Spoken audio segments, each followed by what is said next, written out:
Welcome to the Princess I'm Possible show. Here's your host, Princess Jones. Welcome to the Princess I'm Possible show. We are here today with Assemblyman Dr. Corey Jackson. How are you doing today? Doing very well, thank you. Thank you so much for allowing us to stop because we know you're busy, so we'll go ahead and get started. So, Dr. Jackson, can you tell us what are the duties and responsibility of an assembly member? Well, an assembly member's job is to making sure that they represent about 500,000 people in their district to go to Sacramento and represent their voice and represent their interest on the development of public policy and to making sure programs and funding is being used according to how their constituents would like them to. Okay, thank you for clearing that up. Mm-hmm. People getting really confused. Assembly, Senate, Congress. Thank you. Mm-hmm. What motivated and inspired you to run for public office? Sure. Well, I think that what's really inspired me is to understand just how essential the state legislature is in the everyday lives of the people of California, and really realizing that whatever I do in the community, I'm helping a good number of people, but you can help millions of people, and if you're successful in the state legislature.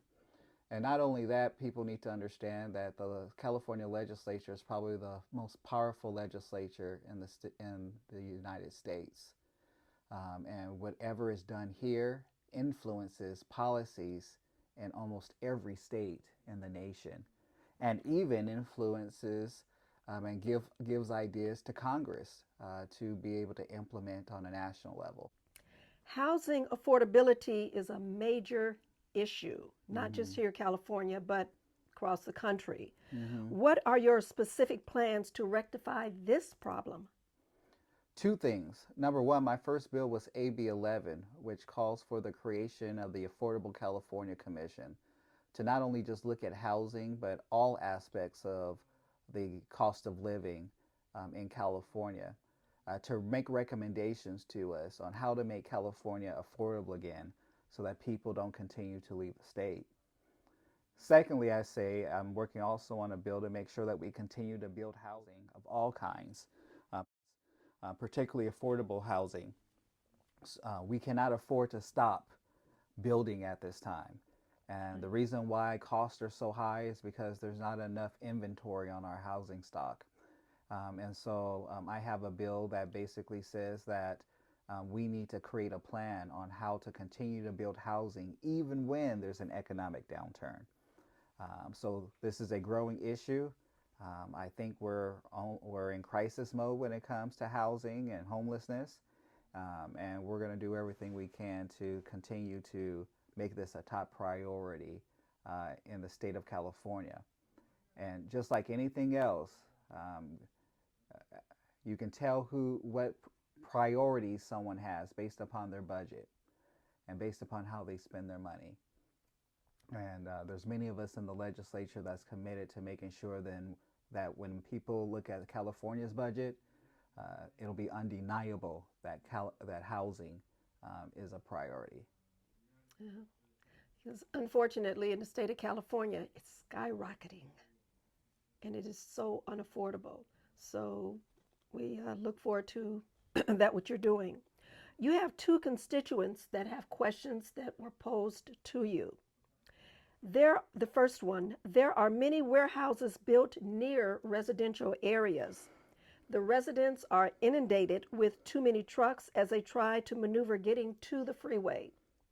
What can be done to improve this traffic gridlock matter? And that comes from Shirley T. Well, Shirley, I would say that number one, I actually have a bill on that too. And the bill basically increases the rate in which trucks are becoming cleaner trucks. We have to get trucks off of diesel fuel because when they come in, to our communities because of as many warehouses that we have. That's what's causing the majority of our threatening pollution, air pollution. And so my bill does two things. Number one, it provides money to truckers to be able to retrofit or buy cleaner trucks. And then number two, it says that by 2030, no trucks can come into our neighborhoods that are currently that run on diesel. If they want to come into our communities, use our streets that we pay for, use our freeways that hold us up to where we're trying to go, it better provide us a benefit, right? And right now we're being left withholding the bag of the nation's goods because of that. And so working very hard on that. Actually, yesterday I was in Sacramento working with a group of all kinds of people in a room to talk about how to make sure we can make this bill work. Help is on the way. Okay. Shirley T., did you hear that? Dr. Jackson said help is on the way. Okay, the second question posed from one of your constituents: what can you do regarding funding mental health resources in your district? And that comes from F. Thrower. Number one, it's important to know that your assembly member has been named chair of California's mental health crisis. What does that mean? I am taking the lead on mental health issues in the state assembly. And I have 3 bills that go along with that. The first bill basically allows for same-day billing when you are going to a health clinic or going to a hospital, and you might be going there for a physical need. But you might mention to your doctor, you know what, I might be feeling more depressed lately, right? And I might need some help when it comes to my mental health. Well, right now, the doctor is encouraged to set up a different appointment for you to take care of your mental health needs instead of taking care of your needs while you're there. So this bill basically says no. If you see that there might be a mental health need, you take care of them right then and there, and you will be paid for that extra service that you are providing. Number 2, the second bill is making sure that our children are safe because the United States Surgeon General has declared youth mental health a national crisis. And so my bill makes sure that we do universal mental health screenings to ensure that we catch these things early, and making sure that there are mental health professionals right there on school campus that will help them be healthier, both physically and emotionally. And then the last one I have is we do not have enough money right now in the state's coffers to be able to expand mental health services and mental health facilities right here in our districts across the state. I am, for the first time, going to introduce a bill to create a 5% tax on the sale of candy, to be able to find additional funds, to be able to making sure that we can have more mental health facilities right here in our district. Right now, we probably, actually, if you look at urgent care mental health facilities, we have none in this district. You have to leave the district in order to get a facility like that. My goal is to make sure that we have 1, even 2 here in the district of Moreno Valley, Paris, Hemet, and San Jacinto. And so similar to the tobacco tax, when we just basically said, well, let's just tax the stuff that we know is killing us anyway, right? So at least it goes to a good, cause, right? So right now, the state is subsidizing candy sales. State has no tax on candy at all, right? And so we say, hey, we don't eat that candy anyway, including me, right? I'm a daily candy eater I'm ashamed to say. You're in good company, but go ahead. But I think the idea is that if we can continue to find ways to tax goods that we really don't need in our daily life and are actually harmful for us, but we're using it for a good cause, such as dealing with our mental health crisis, hopefully all of California will say I'm in, because we need more help. We need more resources to meet the demand. Okay, thank you very much. So, F. Thrower, Dr. Jackson has approached your question, and hopefully that's what you were looking for, because he's got a lot of different angles that he wants to approach with regarding mental health. Dr. Corey Jackson.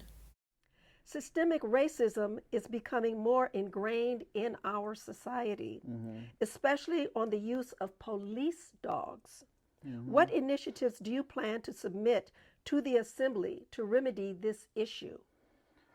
Well, I am working with the ACLU and the NAACP. We've worked together to create a bill that will scope on how police canines are used. What does that mean? It means that if my bill is successful, police cannot use police dogs to chase after and apprehend a person because you think they're guilty of something. It also prohibits the use of canines on crowd control to make sure that they're controlling how a crowd, maybe where they're going or what they're doing, because the data is showing, law enforcement's own data is showing that people are having lifelong injuries when you use dogs to do that. And in many cases, there are those who are dying and are having lifelong nerve damage and other things. People are losing eyeballs. People are losing all kinds of things because of the use of police canines. And number one, they haven't even been proven guilty yet. And number two, many of these people are also innocent, meaning that wasn't even the person they were trying to get the dog to get. The dog doesn't say, you're innocent, you're guilty, right? The dog doesn't look back and say, am I biting too hard? Do you need me to, right? Right. And so I think at the end of the day, we need to begin to protect people. This is something I wasn't even expecting. But people are being hurt more by canines than by police batons and tasers.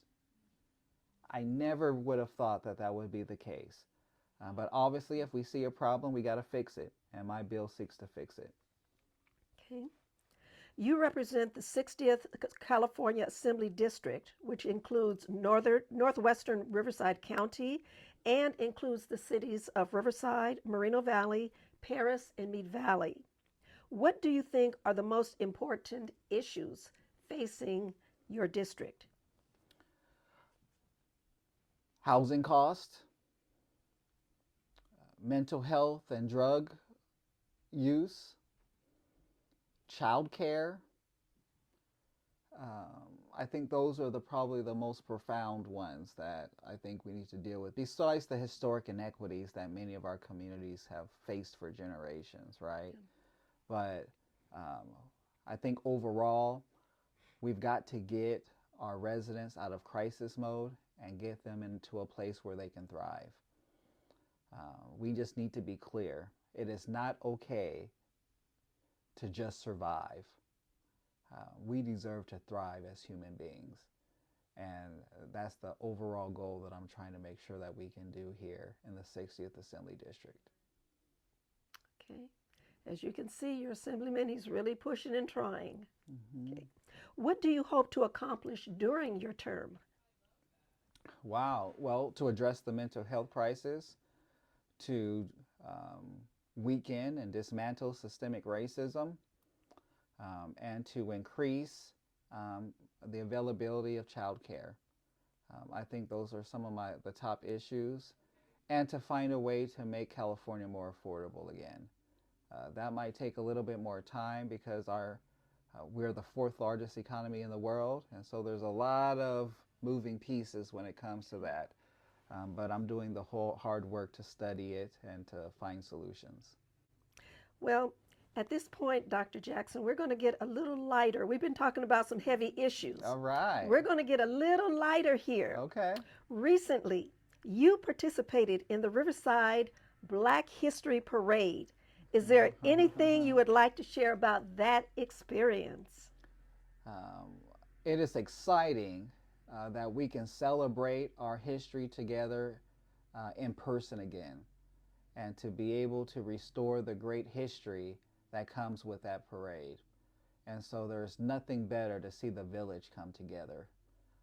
And I think we need to not take that for granted, and we need to see more of it. Okay. As you say that, watch this, everyone. Take a look. Let's give Jamie a very big hand. Thank you, Jamie, for coming to the parade today.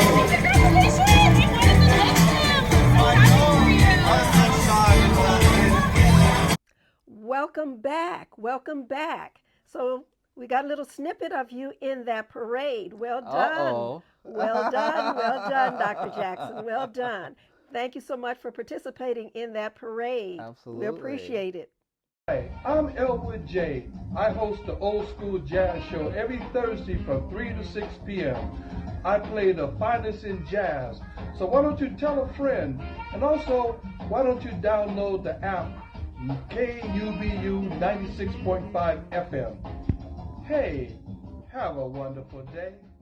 So, what advice or suggestions would you give to my viewers who are interested in public service? Number one, what I would say is that whatever you do, if you're serving, you're doing your part. And it doesn't matter how big or how small you might think it is. But also I would say how critical it is that you speak up and use your justice voice. John Lewis says it best. Speak up, get in the way, get into some good trouble, because we are in a historic time. I believe that we are in another era of the civil rights movement. And no matter who you are, no matter what creed, color, or faith, or orientation you belong to, when you see people being mistreated, threatened, and even killed, it is all of our responsibility as human beings to honor the dignity and humanity of one another and speak up, even though it might be a risk for us all. Okay, we appreciate that. So, viewers, take heed. You heard it firsthand from Dr. Jackson, how to get into enter public service and politics. Dr. Jackson, how can my viewers contact your office? They can contact my office by going to my website on the State Assembly. If you go to asm.ca.gov, you can find my website there, where it has both my Sacramento office and my district office. If you ever run into issues with any state agency and you feel like you're hitting a roadblock, you call my district office, and we will make sure that you get the help that you need, and making sure that you get the responses that you need to be able to meet your needs. Okay. Dr. Jackson, we want to thank you so much for taking the time out on the Princess Impossible show. Thank you so much. Thank you for having me.